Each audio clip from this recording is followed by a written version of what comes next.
இப்ப கடமையான குளிப்பை எப்படி குளிப்பது?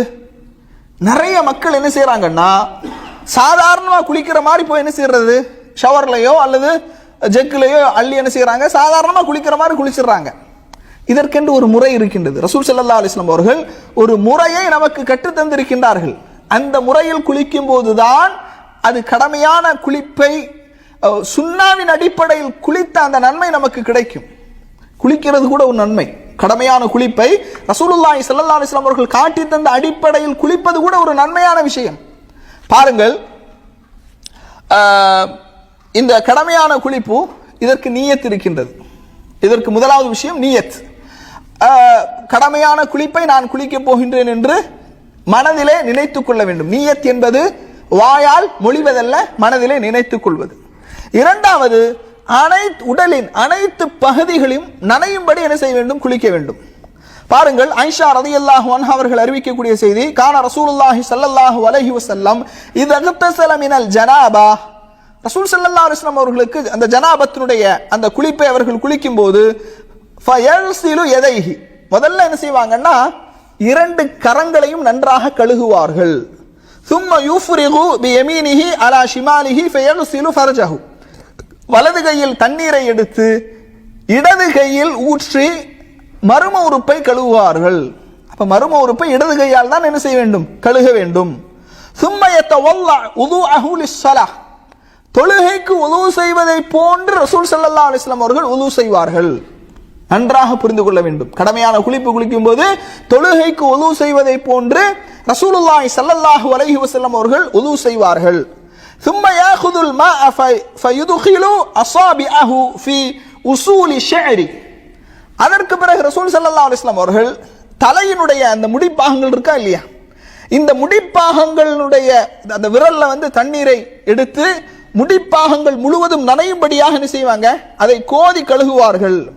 ஹத்தா ரஆ அன் கதிஸ்தபரஅ ஹஃபன அலா ரஅஸி ثلاث حفنات, மூன்று முறை ரசூலுல்லாஹி ஸல்லல்லாஹு அலைஹி வஸல்லம் அவர்கள் தண்ணீரை ஊற்றுவார்கள். ثم افاض على سائر جسده, பிறகு உடலினுடைய மற்ற பகுதிகளை தண்ணீரை ஊற்றுவார்கள். இப்படித்தான் ரசூல் ஸல்லல்லாஹு அலைஹி வஸல்லம் அவர்கள் கடமையான குளிப்பை குளிப்பார்கள். குளித்து முடித்துவிட்டு ثم غسل رجليه, இரண்டு கால்களையும் கழுகுவார்கள். சில ரிவாயத்திலே வருகின்றது, ரசூல் ஸல்லல்லாஹு அலைஹி வஸல்லம் அவர்கள் அந்த கால்களை கழுகும் போது குளித்த அந்த இடத்தில் நின்று கழுகாமல் கொஞ்சம் தள்ளி என்ன செய்வாங்க, கழுகுவார்கள் என்று என்ன செய்கின்றது வருகின்றது. சில அறிஞர்கள் இந்த ஹதீஸிற்கு விளக்கம் அளிக்கும் போது, அந்த காலகட்டத்தில் நாம் நம்முடைய இந்த காலகட்டத்தில் மாதிரியான டைல்ஸ் அல்லது மார்பிள் அந்த மாதிரியான வசதி அல்ல, அவர்கள் மண் தரையிலே குளித்தார்கள். அதனால சில நேரங்களில் அவர்களுடைய காலிலே சகதியாகி இருக்கும். அதனால இன்னொரு இடத்துல என்ன செய்யறாங்க, குளிச்சிருப்பாங்க, அந்த காலை கழுகி இருப்பார்கள் அப்படின்னு சொல்லி என்ன செய்யறாங்க, சொல்றாங்க. அடுத்ததாக கண்ணியத்திற்குரியவர்களே, இன்னும் சில அறிவிப்புகளிலே வருகின்றது, இப்படியெல்லாம் குளித்து முடித்த பிறகு ரசூலுல்லாஹி ஸல்லல்லாஹு அலைஹி வஸல்லம் அவர்கள் மண்ணிலே தனது கரங்களை நன்றாக அடித்து அவர்கள் அந்த கரத்தை மண்ணால் கழுகுவார்கள் என்று வருகின்றது. அந்த காலகட்டத்தில் நாம இன்றைக்கு யூஸ் பண்ற மாதிரி நாம் பயன்படுத்துகின்றதை போன்று சோப்பு அல்லது வாசனை திரவிய அந்த வாசனையான சோப்புகள் எதுவும் இல்லை. அதனால ரசூலுல்லாஹி ஸல்லல்லாஹு அலைஹி வஸல்லம் அவர்கள் மண்ணால் இறுதியாக கரத்தை கழுகி இருக்கலாம் என்று சில அறிஞர்கள் என்ன செய்யறாங்க, விளக்கம் அளிக்கின்றார்கள். இந்த குளிக்கக்கூடிய இந்த முறை நாம சொன்னோமா இல்லையா, இந்த முறை ஆணுக்கும் பெண்ணுக்கும் ஒரே விதமான சட்டம் தான். ஆனால் பெண்களுக்கு மட்டும் ஒரு சில விஷயங்கள்ல சட்டங்கள் மாறுபடுகின்றது. எப்படி மாறுபடுகின்றது என்று சொன்னால், பாருங்க, உம்மு சலமா ரலியல்லாஹு அன்ஹா அவர்கள் அறிவிக்கக்கூடிய செய்தி. உம்மு சலமா ரலியல்லாஹு அன்ஹா அவர்கள் ரசூலுல்லாஹி ஸல்லல்லாஹு அலைஹி வஸல்லம் அவர்களிடத்தில் கேட்கறாங்க, யா ரசூலல்லாஹ், இன்னி அஷத்து லஃப்ர ரஅஸி, எனக்கு அதிகமான அடர்த்தியான தலைமுடி உடையவளாக நான் இருந்தேன், அந்த தலைமுடியை கட்டி வைத்திருந்தேன். அஃப அன்குதுஹு இதா அஸாபத்னி ஜனாபா, ஜனாபத் ஏற்பட்டு விட்டால், கடமையான குளிப்பு குடிக்கக்கூடிய ஒரு சூழல் ஏற்பட்டு விட்டால் அந்த தலைமுடியை நான் அவிழ்க்க வேண்டுமா, அல்லது அவிழ்க்காமல் 3 முறை தலையிலே தண்ணீர் ஊற்றினால் போதுமானதா அப்படிங்கறத கேட்கும்போது ரசூலுல்லாஹி ஸல்லல்லாஹு அலைஹி வஸல்லம் சொல்றாங்க, இன்னமா யக்ஃபீகி அன் தஹஸ்ஸி பியதிகி ثلاث حثيات من ماء, 3 முறை தண்ணீர் ஊற்றினால், உனது தலையிலே 3 முறை தண்ணீர் ஊற்றினால் போதுமானது. பிறகு உடலினுடைய மற்ற பாகங்களை கழுகிக்கொள் என்று ரசூலுல்லாஹி ஸல்லல்லாஹு அலைஹி வஸல்லம் அவர்கள் சொன்னார்கள் என்ற செய்தியை என்ன செய்கின்றோம், பார்க்கின்றோம். ஃபைதா அன்தி கது தஹுரத், அதாவது இந்த மாதிரி செஞ்சாலே நீ சுத்தமாகி விடுவாய் என்று ஆயிஷா ரசூலுல்லாஹி ஸல்லல்லாஹு அலைஹி வஸல்லம் அவர்கள் சொல்லக்கூடிய இந்த செய்தி சுனனுல் குப்ரா லில் பைஹகில முதலாவது வாலியத்தில் 181வது செய்தியாக இடம்பெறுவதை நாம் என்ன செய்கின்றோம், பார்க்கின்றோம். அப்ப கண்ணியத்திற்குரியவர்களே, ஒரு பெண் முடியை சடையாக பின்னி அவள் வைத்திருக்கின்றாள். அந்த சடையை கலற்றுவது, அந்த முடியை அவிழ்ப்பது சிரமமாக கருதினால் என்ன செய்யலாம், அந்த முடியின் மீதே 3 முறை தண்ணீரை ஊற்றிக்கொண்டு அதற்கு பிறகு ஏனைய உடலின் மற்ற பாகங்களை கழுகிக் கொள்ளலாம் என்பதும் இந்த ஹதீஸிலிருந்து நம்மால் தெரிய முடிகின்றது. ஒரு முறை இப்னு உமர் ரலியல்லாஹு அன்ஹு அவர்கள் ஆயிஷா ரலியல்லாஹு அன்ஹா அவர்களுக்கு இந்த செய்தி அடைகின்றது. இப்னு உமர் ரலியல்லாஹு அன்ஹு அவர்கள் யஅமுரு நிசா, அதாவது பெண்களுக்கு கட்டளையிடுறாங்க, பெண்கள் கடமையான குளிப்பை குளிப்பதாக இருந்தால் கண்டிப்பாக அவர்கள் தலைமுடியை அவிழ்த்துத்தான் அவர்கள் குளிக்க வேண்டும் என்று கட்டளையிடுகின்றார்கள். இந்த செய்தி ஆயிஷா ரலியல்லாஹு அன்ஹா அவர்களுக்கு வந்தடைகின்றது. அப்ப ஆயிஷா ரலியல்லாஹு அன்ஹா சொல்றாங்க, யா அஜபன் லி இப்னு அம்ரின், இப்னு அம்ர் அவர் சொல்லக்கூடிய விஷயம் ஆச்சரியமாக இருக்கின்றது. ஹாதா யஅமுரு நிஸா இதா தஸல்ன அயன்குதுன ரூஸஹுன்ன, அதாவது அவர் பெண்கள் கடமையான குளிப்பை குளிக்கும் போது கண்டிப்பாக தலைமுடியை அவிழ்க்க வேண்டும் என்று அவர் சொல்கின்றார்.